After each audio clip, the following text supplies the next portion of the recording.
Ej, a veš, da lahko že z enim slabim kurjenjem doma naredimo več škode kot cela kolona avtomobilov? Ja, naš zrak je lahko slabši kot ob prometni cesti, pa ne zato, ker nismo prezračili, ampak zaradi napačnega kurjenja lesa. Ko damo v peč moker les, ali pa še huje, plastiko in stare iverne plošče, bum, v zrak poleti cela vojska mikroskopskih zlobcev. To so PM delci. Tako majhni so, da jih ne vidimo, a z vsakim vdihom potujejo globoko v naša pljuča in negativno vplivajo na naše zdravje.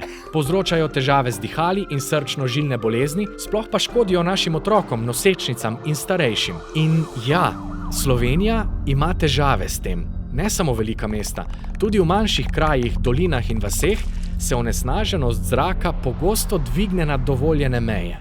Ampak zdaj pa dobra novica. To lahko čisto preprosto izboljšamo. Prvič, suh les. Res suh. Sušimo ga vsaj 1 leto. Pod streho, na prepihu. Drugič, nič plastike, lakiranega lesa ali kartonov in res nobenih smeti. Samo čist les. In tretjič, kurjenje od zgoraj navzdol. Najprej spodaj debelejša polena, nato manjša polena in na vrhu drobne trske. In ključna stvar, ogenj prižgemo zgoraj.